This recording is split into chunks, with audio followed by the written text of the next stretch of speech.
Next day ready হয়ে গেলাম। এখন আমরা যাব হচ্ছে নতুন একটা জায়গা যেটা আমরা পেয়েছি এই ভাড়া। চলো এখন নতুন জায়গায় নতুন স্টে, ওখানে থাকা হবে এখন মারবি। আর আজকে এই হোটেলটা ছেড়ে দিচ্ছি।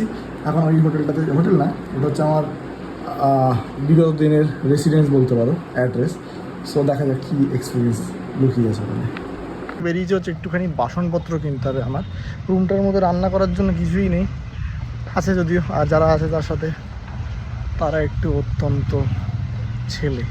যাই হোক, ব্যাপারটা তা না, হাইজিন ব্যাপারটা খুব মেনটেন করতে হবে, নাহলে প্রবলেম হয়ে যায় মনে হলো। তো এখন দেখি কিছু ইউটেন্সিলস বা কিছু কেনার দরকার আছে। চলো। আর এটা হচ্ছে আমার রুম, এই যে রুম এরকম বুঝতেই পারছো। এটা কাবার্ড রয়েছে একটা আমার, এই যে এখানে তোমার এটা ব্যালকনি রয়েছে, এটা আমার বেড, ব্যালকনি রয়েছে, যে ব্যালকনি রেজিস্ট্রেটর এরকম। আসলাম, ফিরে আসার পর এগুলো কিনে এনেছি। এইটা একটা ফ্লতার কিনে, যেটাতে এক্সট্রা একটা কেনা, কিন্তু এই শুধু কিনে নিই, অনেক কিছুই কেনা হয়েছে। তার মধ্যে সেটা হচ্ছে একটা ব্যাগ, জানতে হবে তো ভালো লাগলো বলে কিনে নিলাম। আর আমার এই কাবার্ডের মধ্যে আছে হচ্ছে দেখো, এরকম ম্যাগি কিনেছি, ম্যাগি, এই যে এই স্ক্রাব, এই স্প্যাচুলাগুলো, বোর্ড চপিং, এইটা, তারপরে ওইটা কড়াই, একটা তেলের জন্য বোতল, আর তেল, ডাল অ্যান্ড চাল।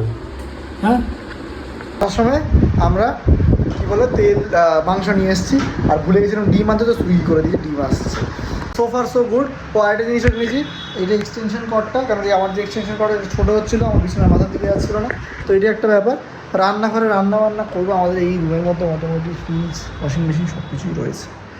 তো আর চিমনিও রয়েছে। এখন এই ঘরটা হয়তো হল ঘর, ওটা একটা রুম যেখানে ওটা থাকে। আপাতত লাইফ এরকম চলছে, সঙ্গে থাকো, জুড়ে থাকো, দেখতে থাকো আমার লাইফ। চলো। সব কিছু করার পর আমি চলে এসেছিলাম আমাদের স্টুডিওতে। এখানে মোটামুটি কয়েকটা ক্লায়েন্ট ছিল, তাদেরকে ওয়ার্কআউট করালাম। আজকে একটু বৃষ্টির দিন ছিল, তাই একটু পুচকাটাকে প্রথমে করালাম।